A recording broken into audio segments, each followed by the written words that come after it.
તારીખ 8/10/2025ના રોજ દાંતીવાડા જે ડેમ છે ત્યાં ફિશિંગનો કોન્ટ્રાક્ટ એ આપણા જે ફરિયાદી છે મુસ્તફાભાઈ અબ્દુલભાઈ માકણોજીયા તેઓનો ફિશિંગ કોન્ટ્રાક્ટ હોય. દિવાળી પછી તે લોકોનું ફિશિંગ સ્ટાર્ટ થનાર હોય તો તેઓ ચોકિયાત એટલે કે પહેરો રાખતા હતા સ્પીડ બોટની મદદથી.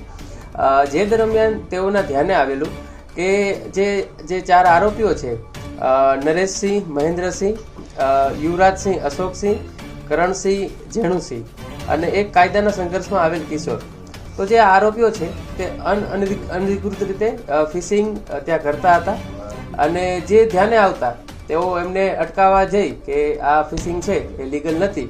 તો એ દરમિયાન આરોપીઓએ એમની સાથે બોલાચાલી કરી, ત્યારબાદ ઝપાઝપી કરી અને જે મરણ જનાર છે મકસૂદભાઈ, મુસ્તફાભાઈ, તેમને તેઓ પોતાની બોટ ઉપર ખેંચી લાવે છે અને બોટમાંથી ધક્કો દઈ અને પાણીમાં પડી જાય છે જ્યારે મરણ જનાર. ત્યારબાદ તેઓને પાણીની બહાર આવવા દેતા નથી.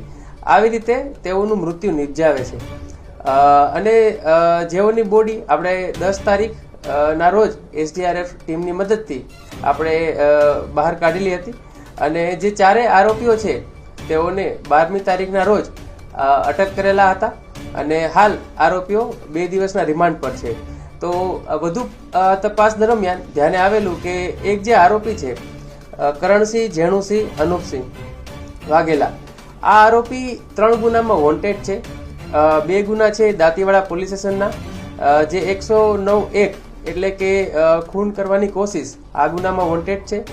બીજો દાંતીવાડાનો પ્રોહિબિશનનો ગુનો છે અને એક વિસનગરનો પ્રોહિબિશનનો ગુનો છે.